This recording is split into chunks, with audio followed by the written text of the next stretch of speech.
All right. I think we are good to go. Alrighty.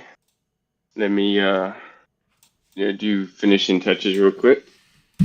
You good?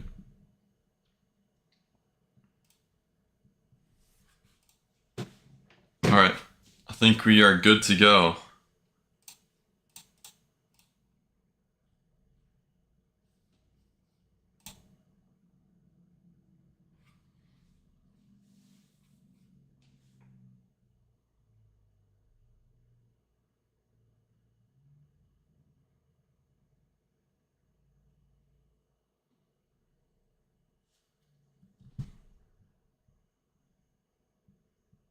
All right.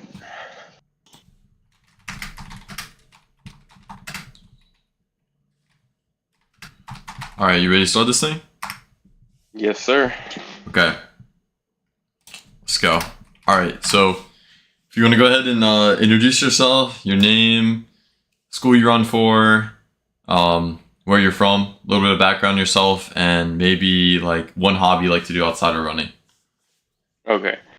So, hello everybody. My name is Caleb Anthony. I'm from Richmond, Texas. Currently run for Sam Houston State University. I'm a 4 800 runner. Been running Excuse me. really Sorry. a lot of mine. You're good, man. A lot of my life, I started running when I was 6 years old. I actually was a distance runner. Used to run the 3,000. Came down, and one of my hobbies outside of track is I like building Legos. Yeah, I've Okay. been Okay. trying to build a big Lego collection for a little bit. That's a first. That's a first. That's cool. hmm What's the set right now you're working on? Set right now, so I don't have any sets right now, but actually, let me show you real quick. Get Okay. this. Got a couple of cars. Oh, okay. Yeah, Okay, that's cool. Amazon. The other two are super far away, but yeah, the biggest set I had worked on was the Lego 4 GT, and that was, I think, 1,500 pieces, 2,000 Damn. pieces. Yeah, it was pretty big. Took That's me a couple crazy. weeks. That's dope though. That's dope. So, Appreciate it. like, I assume you've been building Legos ever since a little kid? Yeah, Yeah. started as a little kid. I couldn't really build them when I was a kid, but my dad could. And so whenever I was having trouble with it, I'd give it to my dad and he would build it, and it basically turned into like him building the sets for me Yeah. until he was like, "No, you have to build it yourself." I got you. I And got then, you. Yeah. I think like early on the same thing for me, and then maybe when I hit like 8 or 9 years old is when I could mhm. start to do it myself. But yeah, they're really fun. Some of them are like get really um complicated though. No, yeah, Especially for like sure. especially the Lego Technic ones, and then you have like hmm the ones because in middle school I used to do something called Lego Robotics. So it was like Okay. Oh yeah, I yeah, know yeah, it. yeah, Yeah. yeah, you heard of that before. So like Mhm. we use I forgot what they're called now, but there's certain like controller units, and then you could Mhm. like build like certain like moving parts out of it and stuff like that, which is pretty cool. But anyways, um, enough about Legos. Even though Legos cool, we could Yes. probably talk about this for a long time. Um, Definitely. so I saw that you went to a I want to say specifically it's a community college. Maybe it's just a 2 year school, but you went JUCO your first year of college, right? Before you Yeah, transferred to I Sam was a Houston. NAIA transfer. Yeah. Okay, so it was in NIAI school. Yeah, NAIA. Okay, Yeah. okay, okay. That's my fault then. I thought it was a JUCO. Um, but so I guess my first question is what was the transition of that like, and what was the decision making of right after high school? Kind of betting on yourself and going NIAI before transferring to D1 because there's not a lot of people that get to say that they transferred from NIAI to D1. It's if you do hmm transfer up, it's usually D2 to D1, and if you're really lucky, you get D3 to D1. But going NIAI to D1 or JUCO to D1, unless you like forfeited your I guess, your opportunity to go D1 out of high school to say, hey, NIAI is giving me a full ride, but it didn't look like, not to say that you weren't fast as a high schooler or a freshman, but your time specifically didn't look like it was like, oh, this guy is going to get a full ride or something like that. So you want to explain that entire process and what that was like? Of course, yeah. So out of high school, was running 154-ish, 48 in the four. Okay marks, nothing insane. I'd missed state by like one person twice at this point. Yeah, that was rough. But my two choices were Alabama, University of Alabama Roll Tide, mainly because I wanted to go for the computer science program. Had went to orientation and everything. I knew I wasn't going to get a full ride, but I wanted to go really because of the name and the opportunity. And it was just far enough away. There were other schools, but they were a little too far away from home for me. And then Houston-Tillotson, which was the NAIA school I had transferred from. Those are two main schools. The thought process was, hey, I know I'm not super crazy fast in the 8 right now. And, certain schools have this prestige about them that is like, if you're not running this fast, then like, you're basically not going to make it there. You're going to get swallowed up. There's always going to be somebody faster than you coming because people want to go to these schools. And so the Houston-Tillotson being an NAIA school is a lot smaller. It's actually in Austin, so I would be fairly close to home, being that is, Richmond and Austin probably like 2 hours away. So closer to home, a lot smaller, wouldn't get swallowed up, and they were giving me a full ride. And my number one like priority was get to school, get school paid for so that I don't have to pay out of pocket and so that I can start, if when I finally get to my career, I can start ahead. It was a hard choice because I really did want to go to Bama, but I had to weigh my options because again, like if I go to this school, there's no guarantee that the coach is going to actually develop me. And so went to NAIA school. It was okay. It just wasn't for me. I feel like I did have to go there. I definitely had to go there, for my first year because it was a smaller school, get used to certain things. It was an HBCU, so I did get to experience that. But there were definitely some things about it that made me like, okay, like learn myself, number one, but also learn more about actually college running, being that was my freshman year. Yeah. And yeah, it was just it like I needed to go there. And I'm definitely glad that I made that choice, that I had, even though I had the opportunity to go for another school for academics, that I made the choice to go to Houston-Tillotson because I wouldn't have ended up where I am now. Okay. I got you. So, did you improve on those times at all your freshman year? Yeah, I went from 154 to 152. Okay. And I think I ran my first 47 there. Yeah. Okay. So, Outdoor at least. so in high school, I know you, before I went live, I know you said that you ran the 3K before you made the transition to 4 to 8, but that's my question is, it sounds like you're mostly a 4-8 guy, like you are a true mid-distance guy. Yeah, definitely solid 4-8 guy now. Okay. So I saw maybe you raced like one cross-country race, but I guess that was a workout. Probably something like that. Yeah. It was actually a bet with one of my teammates. Oh. They didn't think I could make it the whole 5K. And so they were like, yeah, if you run a 5K, under 18, because they were actually running in that meet, so I was like, I'm always up for a challenge. Yeah. I was like, yeah, I'll go out there and run a 5K. Yeah. I mean, and sometimes I don't know. Well, it sounds like a challenge. That was a challenge to me, but even if there was a workout, like sometimes doing I know a lot of schools that they'll put their true mid D guys in workouts during cross country season, like in races, mainly to build like tempo capacity or do like threshold work or something like that. So, but I don't know if you're like, because there's like true mid D guys that do 4 to 8, and some of them they train like they do speed all the time, like just track workout after track workout after track workout. And then there's some guys that also like will do maybe like 40 to 50 miles per week. Mm-hmm. So are you more of one of those speed guys where you're only putting in like 20 miles a week and it's just all track stuff, or are you like more the 40 to 50 mile a week kind of guy where you're dabbling in a little bit of tempo or threshold or something like that? Definitely would say I'm still more of a speed guy, but I did have to learn, hey, you need a little bit more Yeah. mileage. You need to be doing a little bit more mileage. I would say I still don't get over 25 miles a week.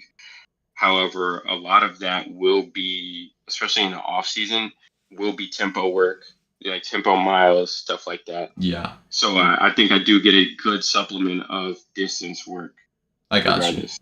Okay. Yeah, that makes sense. It's always just very interesting to see like that mid distance range between like the 400 to maybe you could stretch it out to the 3K, but probably more the 4 to the 15 or the mile, where like everybody seems to have their own kind of training and has their own kind of way of getting faster. I'm sure you've had teammates before, or even you have teammates right now that maybe are a 40 to 50 mile a week kind of guy, but maybe they're more of, they specialize in 800, but maybe they're more of an 8 to 15 guy rather than a 4 to 8 guy. So, but it's just cool to see. And then also like, I assume since you're more of a speed guy, you also you're going to be lifting heavier, so you can supplement that. Like rather than not building on that strength, you can supplement more on maybe the physical explosiveness of getting in the gym and lifting heavier and stuff. Yeah, most of my lifts actually were with the sprinters. So even though I have some teammates who can put like weight on the bar. Yeah. Even though I wasn't lifting what they were lifting with the sprinters definitely helps me. And I'm a competitive guy, so sometimes I would go in there like, okay, we're gonna lift something crazy. But yeah, I think helping like lifting with the sprinters definitely helped my overall explosiveness, and I would like to like do more of that. Yeah. Continue to do more of that. But it's also really cool because like even though you're more of an 800 guy, I would say your PR in the 800 is, and you can tell me if I'm completely wrong, but I would say your 800 PR is probably a lot more impressive than your 400 PR. Mm-hmm. You can tell me if I'm wrong on the scale of things, yeah, definitely for sure. So I'd like to get my 400 PR down, but I think getting my 800 PR down would like get my 400 PR down, and kind of vice versa a little bit. Yeah. Not to say that 47 isn't fast. 47 is fast. There's not many people that can say they can run a 47, but like in the grand scheme of things, your 800 is. All I gotta say is there's probably a reason why you qualified to the West Regionals last year in the 800 and not the 400, if that makes sense. Yeah, definitely. Yeah. So, but I also want to talk about that because what I was going to say ultimately is I think it's really cool that even though you're more 800 guy, you're still a 4x4 main guy. You're running the 4x4 and you guys are qualifying the regionals. And I think you guys even did really well in regionals, right? Like I don't think you qualified to nationals, but you guys ran like 3:07, which is insanely fast. Do you remember what you split in that? My split there was like 47.2. That wasn't even my fastest split. My fastest split was when we ran our PR, when we broke our school record at 3:06. I believe it was 33. Yeah. My split there was 46.5. Dang. Yeah.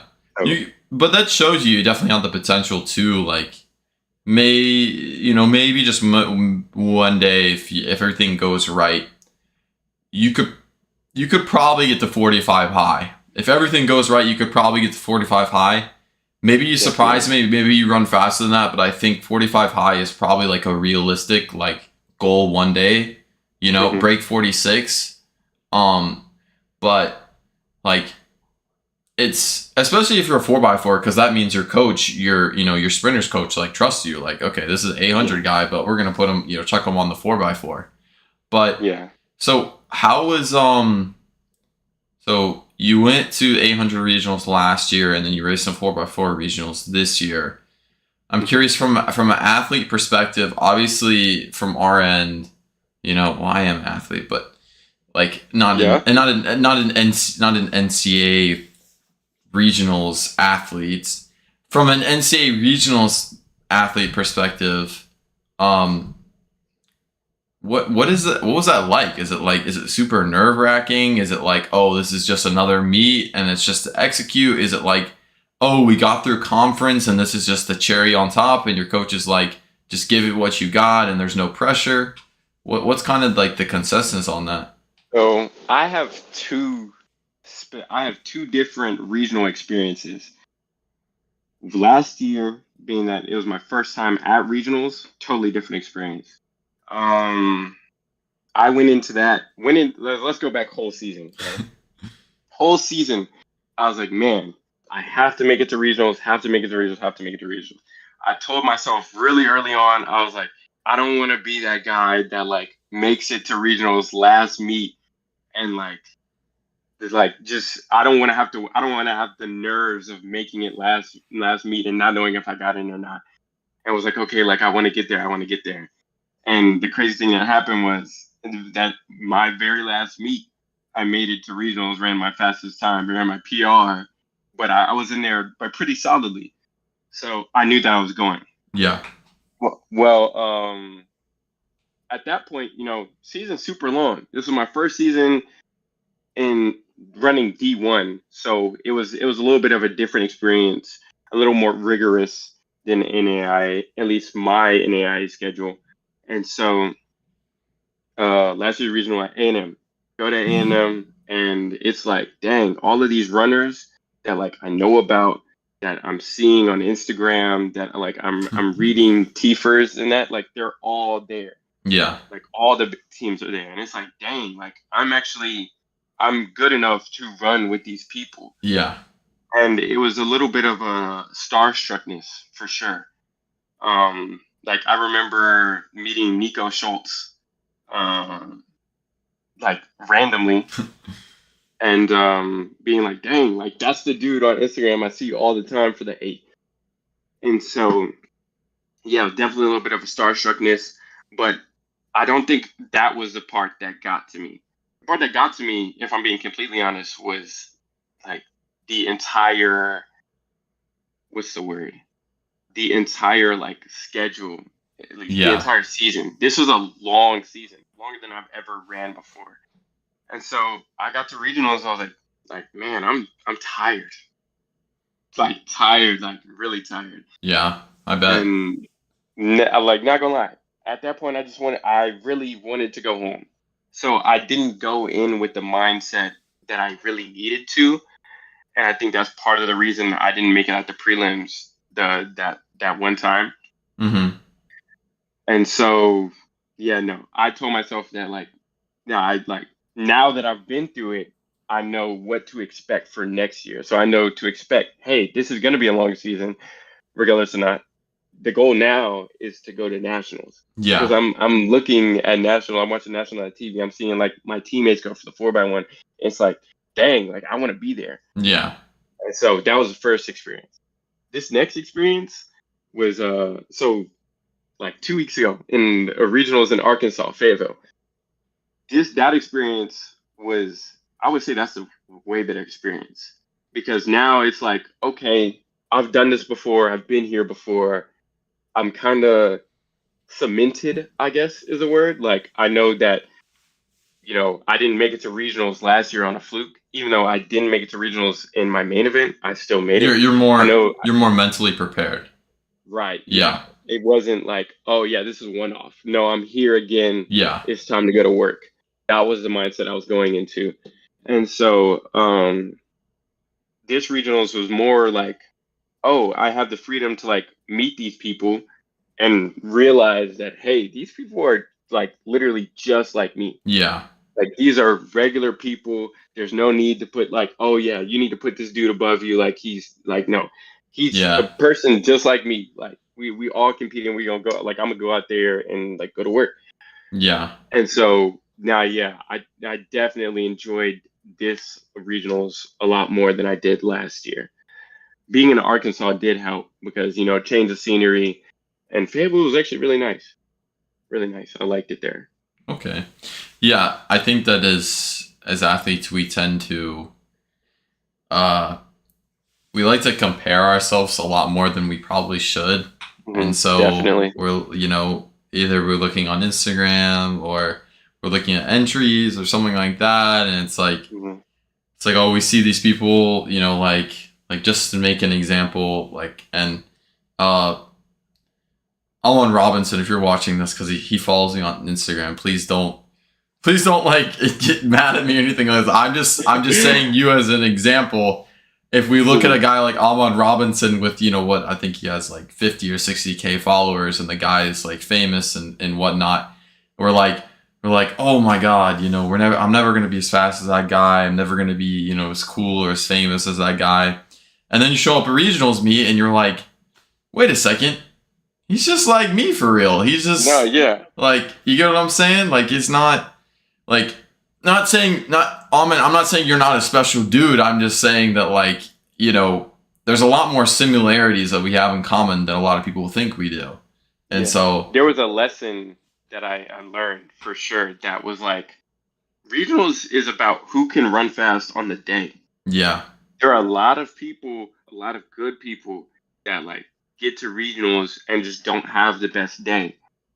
And that's how they don't make it to regionals. And not because, oh yeah, like no, they suck or whatever, or that they like are frauds or whatever. No, it's about who can have the best day on the day. yeah, And so yeah, I had to go in with that mentality, like it's gonna be my day. And if it yeah, isn't my day, it's not like that's not a reflection of like how good of a runner I am. yeah. It's not saying that like, oh, I wasn't good enough to make it to nationals. No, I just didn't have my day.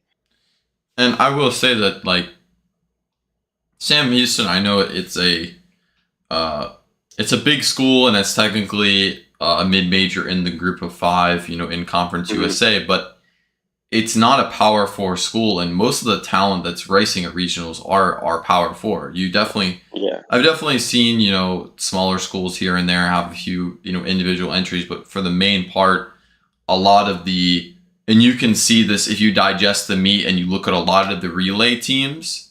A lot of the Mhm. relay teams, like indoors, DMR, and 4x4, are a lot of Power 4 schools because, the schools can attract a lot more talent, and outdoor 4x1 and 4x4 are a lot more Power 4 schools.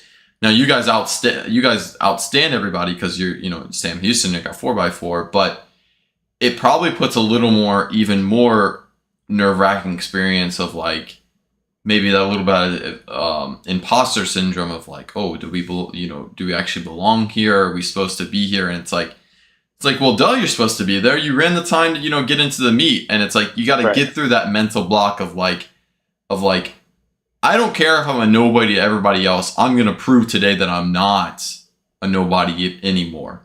And it's not to say that it's not to say that you are a nobody. It's just that natural, like, mental instinct that humans have of like feeling out, not in the group. You know what I'm saying? Like, and so it's like, today is a brand new day.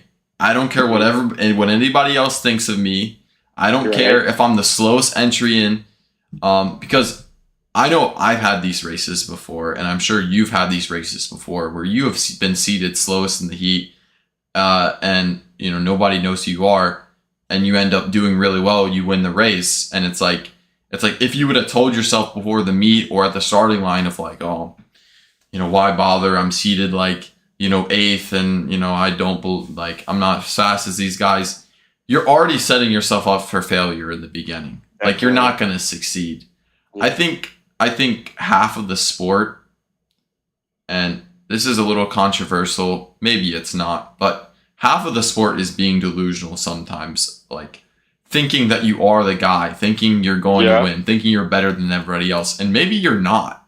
But like you just said, when it comes to championship racing, it doesn't matter if you're the best guy there. If you don't have the day, if you don't, you don't perform well, there's plenty of guys in the regional meet that didn't make it out that probably deserve to be in the national meet. So that's all I got to say about And that. I'm glad you brought up the like rankings and like standings, because the story of outdoor conference last year was I was seeded fifth going into outdoor conference. I was seeded fifth. A lot of great runners in Conference USA, but seeded fifth. I had gotten second indoor and was like, okay, like I know that I'm here for a reason, but I didn't really go into it thinking, hey, I'm gonna win. And the thing about it is, I've been dealing with anxiety, like especially race anxiety, my entire life. Like it would used to be really bad. I used to be on medication for my anxiety when I was younger. And Mm-hmm. as I've gotten older and learned how to deal with it, and my mom definitely helped. My mom, my sister, they're probably both watching right now. But my mom and my sister helped me through that, got Yeah. me to a place where I was like, okay, like I can go out and do this on my own, because like they're not always going to be there. Like eventually will come a time where I will have to show up for myself. They helped me get through my race anxiety, but was seated fifth. And I remember vividly thinking during the race, this was about 300 meters to go. 300 meters to go. I'm falling back. I'm tired. My legs hurt. I was just third place at this point, coming around the 200. And I remember thinking, with one guy coming behind me, I was like, I'm not going to get fourth. I'm going to at least medal. I told myself in the middle of the race, I'm going to medal, like doing whatever I need to do to medal, because Yeah. getting second indoor and then coming back and not medaling outdoor was going to be unacceptable for me. And so for you to say like, oh, you need to be delusional. Yeah, definitely. Like I was delusional at that time. I was probably like, I was in pain. Like I was Yeah. probably having delusions at that time. Yeah. And I remember getting around to the 100. I was like, okay, like I got to give it everything I got, because Yeah. again, I'm not gonna medal. And it ended up so happening that that was the day I won. Didn't I like had no, not even on the line thinking, oh yeah, I'm gonna go out and win this. I knew it Yeah. was possible, but I was like, that wasn't even on my mind. Yeah. No, it's crazy how much your mental will and your drive can strive you towards the goal even more than you thought was possible. And I will say 100%. like I will say I think one of the key things that we miss in the sport, especially in track, is like the whole goal of this is to kind of push yourself to the limit and do things that are improbable or impossible. Like Yes. if you were to tell somebody in the 1990s or the early 2000s, there would be this guy named Usain Bolt of all people, ironically the name Usain Bolt, and he's just gonna casually jog a 9.5 in the 100 and a 19.19 in the 200 in the early 2010s. Everybody look at you like, are you smoking something? Like you on Right. something, bro? Like Yeah. are you kidding me? Like, Mhm. and then that happens, and then all of a sudden people are like praising him, and he's signing multi-million-dollar contracts and doing all these things, and like Usain Bolt, you're my idol, and not to say he doesn't deserve any of that, but it's like the retrospect of the whole situation is just crazy. It's like Yeah. we love to just hate on other people for shooting for their dreams and shooting for things that aren't tangible to us, but in reality, that's what is so enjoyable about the sport. It's like it's the what if game. You know what I'm saying? Yeah. So does that make sense? Yes, 100%. And I totally agree with you. Um, I think track on a like bigger scale than any other sport. I think track is one of those sports. It's really the only sport where like someone can come out and do the impossible. When people saw random kid from Maryland, Quincy Wilson, drop 45, 44s, not like something nobody had ever seen Yeah. before. Like I that's it's different because there's no stories like that in basketball and like basketball like It's yeah a there's it's a if in other sports it's a once in a generational prospect. It's a definitely LeBron. Like the only considerable thing that I can make a comparison to a Quincy Wilson or a Cooper Lukenhaus is a mhm, LeBron in basketball, and I mean I can't think of anybody in football. Like right. I just I can't. I mean, like who would you ever hear of in high school that was so developed and so talented at that point where they just took over the league by storm as soon as they got there? The only person I can make a comparison with is LeBron. It's the only one. And this is something that happens all the time in track and field. It Like does. we're seeing it on like a much larger scale now. I mean, I can name, and it's so crazy how this has happened in the last like 5 years or so. But I can name so many guys in the last 5 years. Like you could put Tate Taylor on that list. You could Definitely, put Colin Solomon on that list. You could put definitely. uh, Simeon Birnbaum Jordan on that list. Jordan Anthony, Jordan, you could put Jordan 100%. Anthony on Yeah. that list. You could put uh who else? You could put on the girls' side Jane Hennigan on that list. Okay, yeah. Um what's her name? She used to run for Caitlin Toohey. You put Caitlin Toohey on that list. Okay. Like, and then internationally, we're not even talking about like Sam Ruth or like Right. Yeah. what's his name? The guy that runs for Australia. I think The he's Gout Gout. Gout. I wasn't even thinking about Gout Gout, but let's just put Gout Gout on that list. No, I was thinking of he's like a more miler guy. He's like a mid distance guy. Uh, oh my I'm god. trying to think as well. I'm thinking with you. I He's can't remember. it's a white dude. Oh my god, what is his name? It's like I have it like in my head, but I can't. Yeah. Right. I Yeah. can't. I can't think of his name. But anyways, but the point of this whole conversation is like there's so much just young talent that is taking it by storm. And what's crazy now more than ever is within the NCAA itself. It's like I think when you have the gap in between NCAA sports, like college sports and professional sports, I Hmm. think track is and professional college track and professional track has the smallest gap out of any other sport. Yeah. Like I there is this like I guess this kind of like feeder out in between all the other sports where it's like okay, you know, I do well in high school, I get recruited, get a scholarship to go to college, I do well in college, I get you know, NFL or NBA or NHL or MLB prospects looking at me, and then they draft me on draft day or free agency or something like that. But it's like Yeah. you have guys in high school and in college that are already winning pro races, Pro. Yes. Yes. and it's like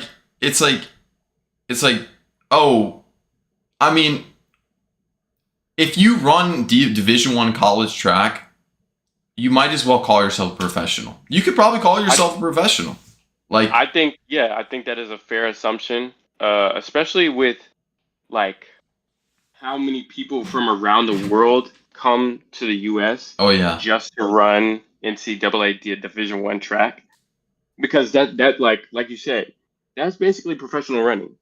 At Yeah. a certain point, like yes, I think like you said, this is the smallest like gap, the smallest division between professional sports and college sports Yeah. than probably any other sport um, in the NCAA. I cannot think of any other sport that has this much turnover, turnover with college athletes going pro. I'm gonna say two things. One, I can think of a semi-professional league in every other sport besides track because the NCAA is the semi-professional league. Right. Yeah. Yeah. Like I can think of a semi-professional league for NFL. I can think of one for the NBA. I can think of one for MLB. I can think of one for the NHL. I can think of one for any other sport. But track, no, the semi-professional league is the NCAA. And I would even make the argument that there is a lot of guys running T1 right now that are making more than pros. Like I think Quincy Wilson is gonna sign a deal that's with Maryland. He's gonna be making so much more than a lot of pros out there. I know that like Simeon Birnbaum, I know he's got a crazy deal with Oregon right now. I know there's I'm close with a lot of different guys like kind of behind the scenes. So there's only like a limited amount of stuff that I can say out loud, but like right. I know that these guys are making a lot of money either directly through the school because the schools can pay them now due to the new legislation or the NIL deals. And these guys are like, they're making bank, man. And I don't see a reason why like they don't like if they can stay in the NCAA for as long as they can, they're going to stay in the NCAA for as long as they can. And I think this might be a hot take, but I think NIL changed the landscape of this sport specifically so much so that it really honestly isn't all that worth it to go pro if you can stay in college as long as you can Yeah. and earn your money that way. Especially because, like you said, a lot of these guys are making more money in college than they would if they were pro. Yeah. And I think world athletics, they need to work on that because there is no reason that these pro athletes should be getting paid not like lower than a 100%. college athlete. The entire system needs to be restructured. We need to have a semi-professional league and a real professional league like that these athletes are going to be getting paid more than NCAA because the NCAA is going to become the main professional league. Like, yes, there's so many, because it's already a notorious thing and the NCAA has so much TV rights associated with it. Like, if the NCAA can figure out how to, I guess, like, appease to the audience to watch it more than watching, like, a Diamond League or World Athletics Final, something like that, it's game over. Like, it's gonna be game over, and maybe that's hard. It's already starting to lean like that. But, I mean, yeah, and you know, I will say this as well. I was actually very concerned with the decision of what Cooper Lukenhaus made with going pro straight out of high school and not staying like NCAA eligible, like to, you know, I guess, you know, go to school and, you know, go run for a school, get paid, get NIL, whatever like that. Until I realized I was completely wrong about the entire thing. Because I totally forgot that in the new NCAA rules, new legislation, he can still go run for a school. Oh yeah. Like, I was thinking, my old head, like, was like, oh, like, he just screwed himself over because he's not going to be able to go to school anymore. And I'm like, I eventually realized, I was like, oh my God, Carson, you're so dumb. Like, he can still go run for his school. Like, the rules have changed, which is crazy to me. Like, it's just, it's so mind boggling. So he's already making a bag through, he signed with Nike? Yeah, I believe so. He's already making a bag through Nike. And then I know Nike is the number one funder of Oregon. Watch this. I'm going to call it right now. He's going to have a decent year this year or whatever. Fingers crossed. Knock on one. Cooper Lucanas, if you're watching this, I hope you don't get hurt. Please don't get hurt. And he's gonna go into a senior year, and this fall, okay, watch this. He's gonna sign with Oregon, okay, and they're gonna say that he's gonna get paid like an ungodly amount of money. Like, you better write it down. I'm gonna write it down. He's gonna get signed with Oregon, and he's gonna get an ungodly amount of money, and then he's gonna be with Oregon during the LA 2028 Olympics, okay, and he's gonna win gold. He's gonna win gold. I like he's 17 right now, so he's gonna be 19, almost 20, dude. It's I just like I have it set in stone that's going to happen. So yeah, he's a very interesting story. Very interesting story because he still has so much time to develop, but it's like, man, what everybody's wondering is how long can you run that fast? Yeah. And so it'll be interesting to see a lot of his season play out and all of that. Well, I mean, I think a lot of people are saying the same thing about Quincy Wilson his sophomore year early on, but he ended up still getting faster. Like he still ended up, proving the haters wrong, and then just signed with Maryland. So like, I mean, it's like I was in the very beginning when Cooper Luganowski was running these super fast times. I was insanely skeptical of oh, I mean, again, I hope he's not watching this. I have nothing bad to say about him, but it's like I think he would even understand if I were to say this. I genuinely thought he was cheating. Like I thought he was cheating. Like, and this honestly, this should be a compliment to you, Cooper. This should be a flex to you because I thought you were cheating. So like, if you that should be like you should feel good because you're getting cheating accusations. The same thing with like playing video games. Like if you get cheating accusations, like right, you're like you're the best in the game. It's like a cool feeling. Yeah, I'm just that guy. I'm just that guy. So, but I think he's just the more that I realize, and he's probably got tested so many times with anti-doping stuff, whatever like that. I think he's just a one in a generational prospect. He's like a LeBron.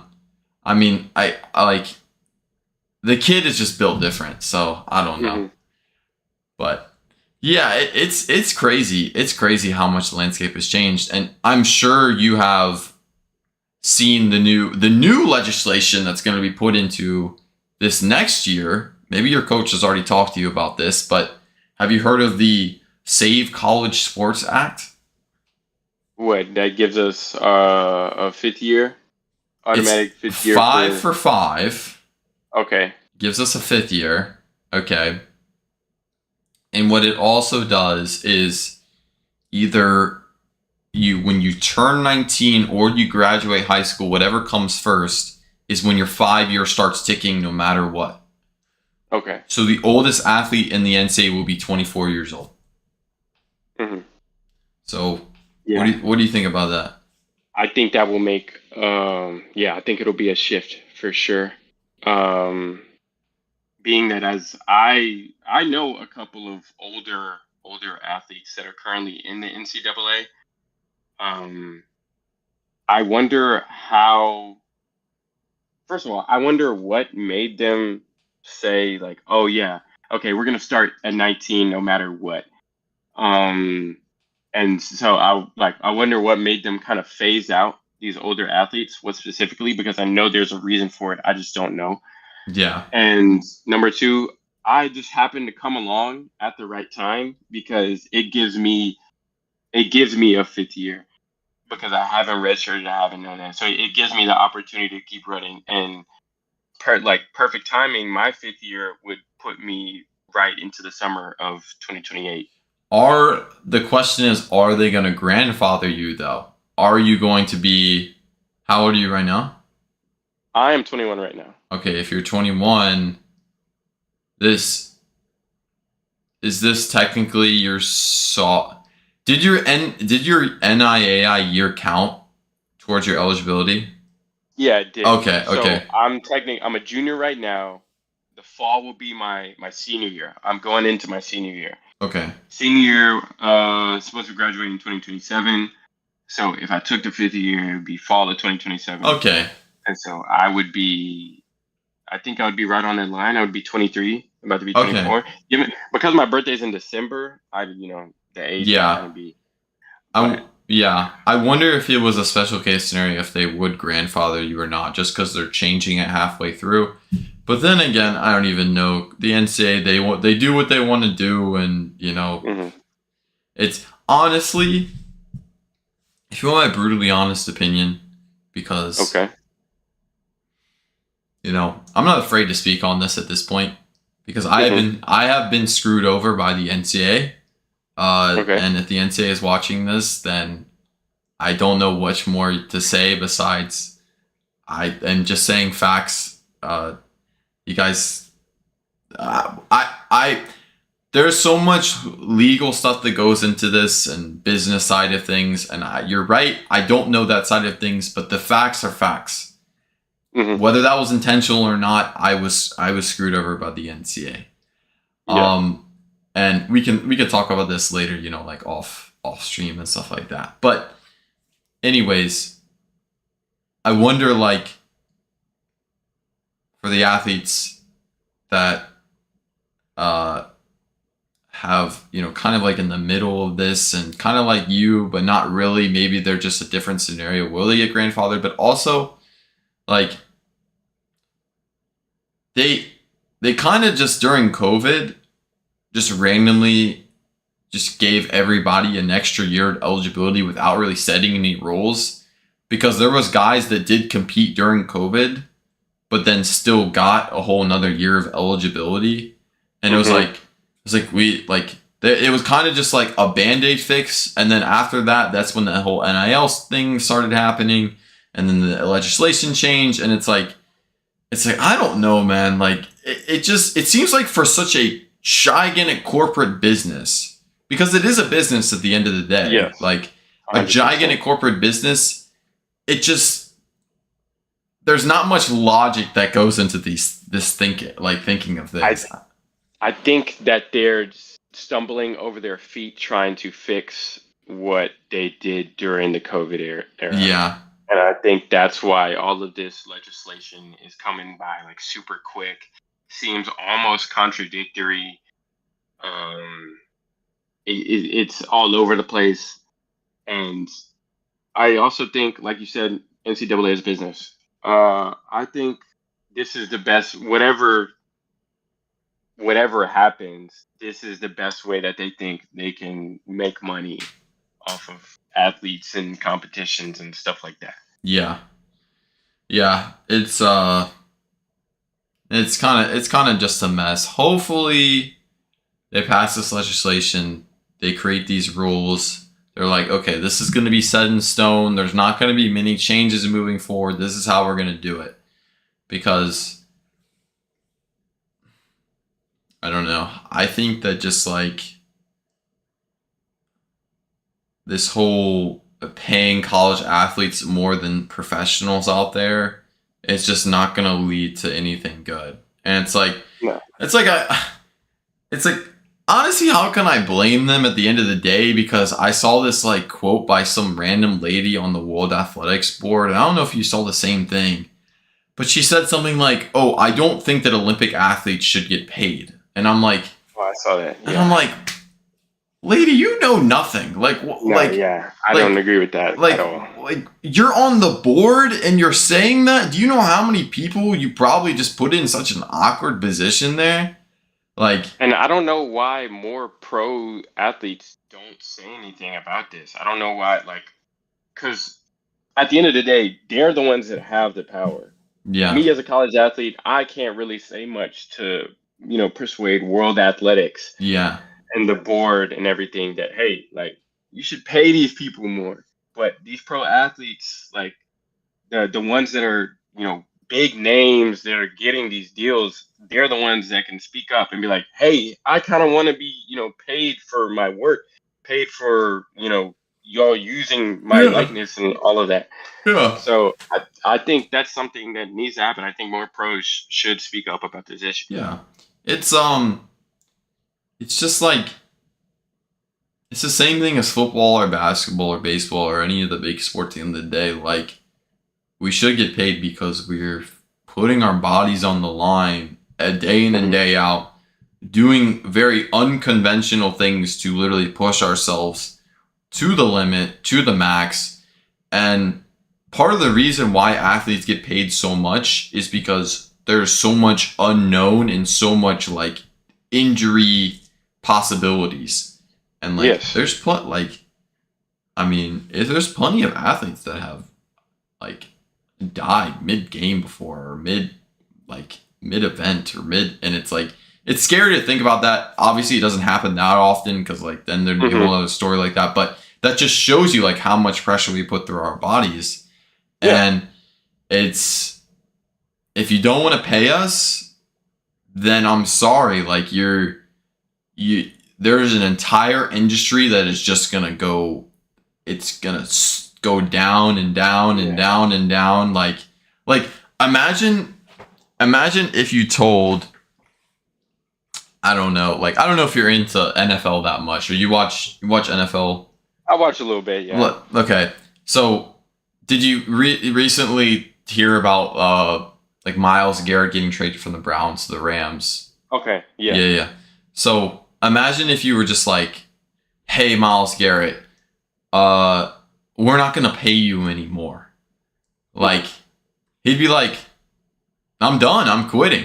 Right. Like Exactly. like I'm not putting my body on the line anymore just to, like, not to say he doesn't have love for the game, but like when you're in that position, and especially as a football player, like there's so much potential for concussion or like major injury or like shattered, bones, something like that. You'd say, no, I'm done. Yeah. Like, sorry, like I already got my bag. I already got my couple $100 million from the Browns. Like I'm done. And so it's a livelihood for a lot of people. 100%. Like, and think about how all the kids out there, their dreams one day are to become a professional athlete. Yes, like, the odds you go D1 is very slim. The odds you go pro is even more slim. But like, that doesn't mean that kids can't dream, and you would be taking that dream out of them. Like, I'm sure as a little kid, you dreamt, like, I don't know if you dreamt to be a professional track athlete, but I'm sure you dreamt, something to be a professional athlete in some way. I know I did. And so like, you just be stripping that entire, experience away from them. And they're just like, and not to say that track is as like physically deteriorating as these other sports, these other contact sports, but there can still go a lot wrong in track. Like in the middle of a workout, like that. Yeah. Yes. In the middle of a workout, like you could get like severely dehydrated with a heat stroke. You're done. Like, yeah. And so, but you get what I'm saying? Like, you ultimately understand my point. Yeah. So, but it's just, I always say, like, in these podcasts, like, I swear I've been down this topic so many times of like, oh, I'm not going to talk about the NCAA. I'm not going to talk about, the new legislation, the rule changes. And it just seems to be always brought up. And I think that just shows of how much like of a crisis it is, of just like, no matter what conversation you're having, it kind of always leads back to NCAA, especially when you're talking to, an NCAA Division I athlete themselves. So, but we're already almost an hour into this thing, believe it or not. Really, so I couldn't tell. So, we're gonna like start to wrap it up a little bit, because like I don't want this thing to go too long, even though it seems like we could probably talk for like hours and hours and hours and hours. And we definitely we got to run it back at some point. But For sure. I want you to kind of like maybe wrap it a little bit with what's your future goals, what's your plans, what does Caleb ultimately want to do in the sport, and what does he want to do outside the sport, maybe of like once you graduate and maybe you like a career wise thing if you don't think you're gonna go pro at track, or maybe you still want to go pro in track, but obviously being a track athlete is you're not getting unless you are a world championship finalist or Olympic finalist, you're not getting paid like huge bucks. So what's what's next for Caleb? So, I think my main like perfect goal, my number one goal is like a lot of other runners is to be in the Olympics, to be an Olympic competitor. Um, Being that they're coming up, I think that like I have a genuine shot at that. That would definitely that would make little me happy for sure. I think that's a bigger goal than me going pro. Even if if I make it to the Olympics once and just like for some reason I never run another pro meet again. Make it to the Olympics once, I think that will make me happy. Whatever. But as for like short term goals for the next year, my college career, I gotta make it to Oregon. Gotta make it to Oregon. Oh yeah. I gotta be first team All American in the 800 in my opens. I gotta make it to Oregon in my opens. Yeah. As for time, I would definitely want to run get under that sub 145 range in the 8. Get to that elite status where I'm like, oh, okay, yeah, you can run with the pros. Mm-hmm. And I think that's another goal of mine too, is to run with these pro runners that I've seen almost my entire life, that I've like that would be a dream come true for me. But get to nationals. Of course, you got to go big. National champion in the 8. So Okay. get first place in Oregon. And another side goal is that I want to run fast enough in the 4 to where I can make it to regionals and something like that. Interesting. Yeah. Okay. Okay. So Oregon, the Olympics. Mm. You want to go to Mars, right? No, I'm joking. I'm joking. No, I'm messing with you. Like we said at the beginning of this thing, you know, I, from a personal standpoint, I truly believe if everything goes right for you and your training goes well, you've already qualified regionals, you could definitely do those things. You could definitely make it. But regardless of facts, from a more general standpoint, like we said earlier, you got to be delusional.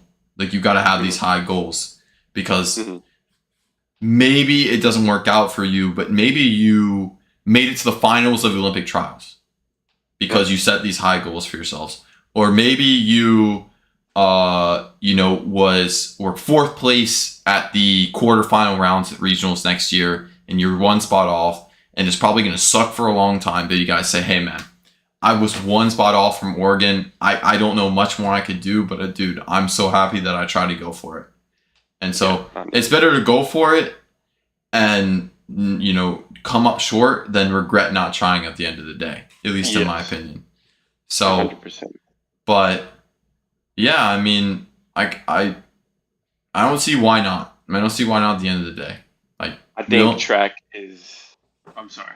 No. I think, all I was gonna say is that we only get one shot, one opportunity to do this thing, and if this new legislation changes, you could have 2 more years. Yeah, I could. You could have 2 more years, and I don't know. It sounds like this might be a staff or a coaching thing.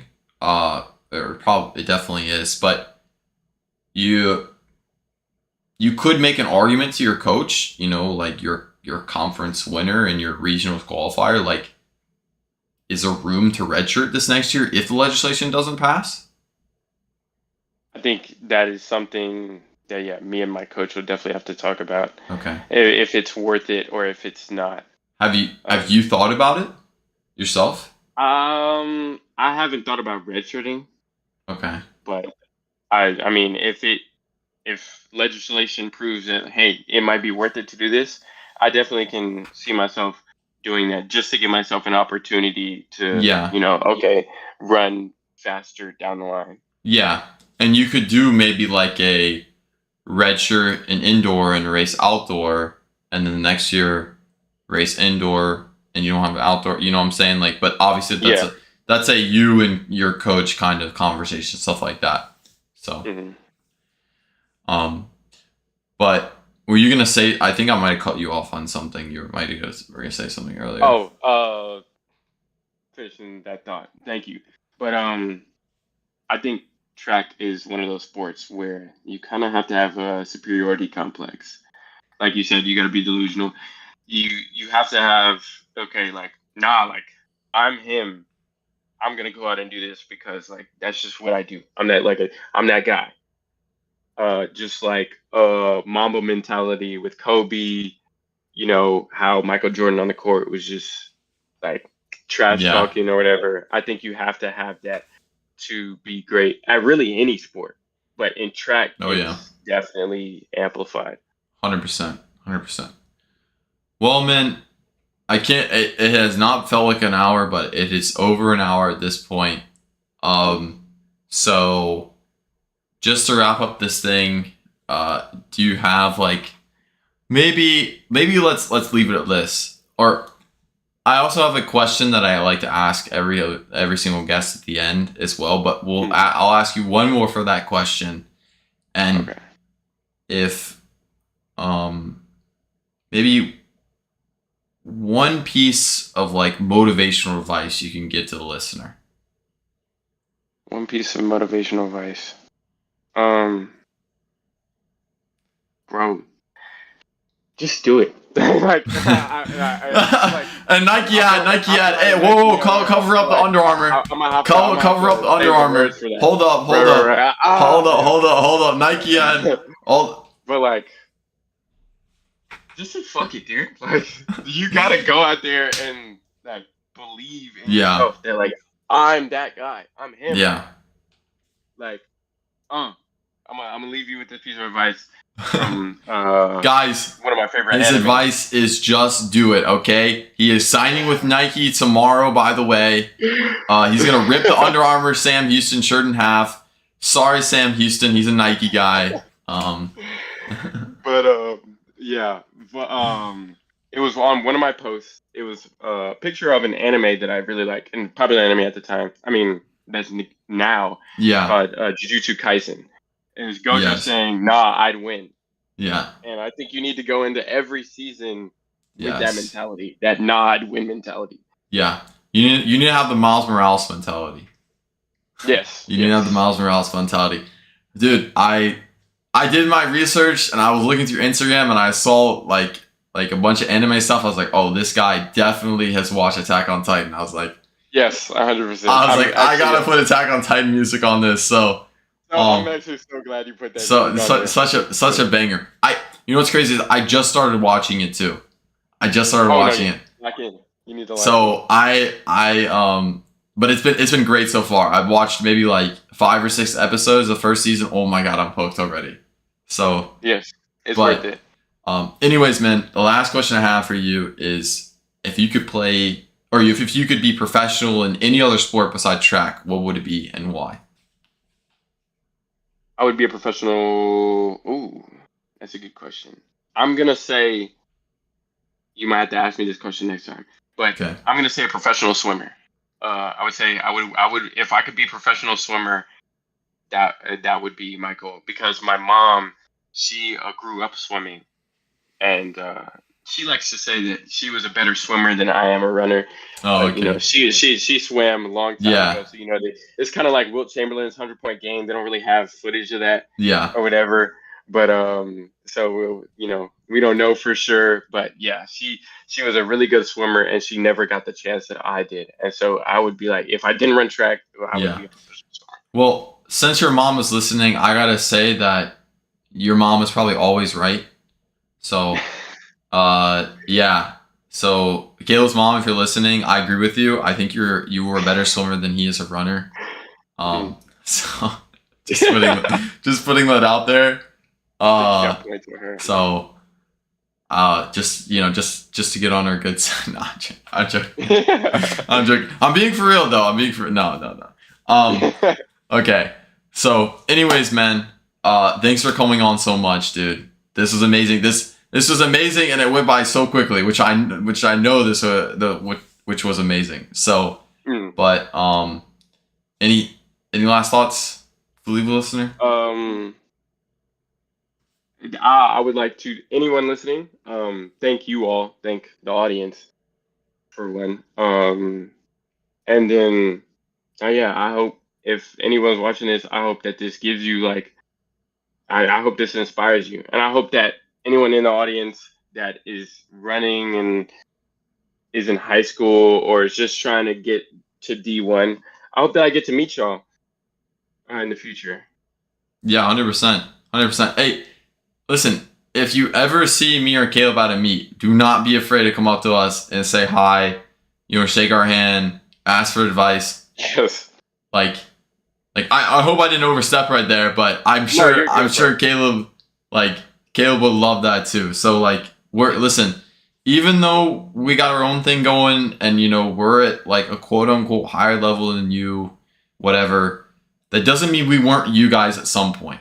Like we know what it's like. We know the struggles. We know the battles. We know the I don't knows. There's so many I don't knows in the sport of what you should be doing, how to get faster. Should I be lifting? Should I not be lifting? Should I be putting this many mileage in a week?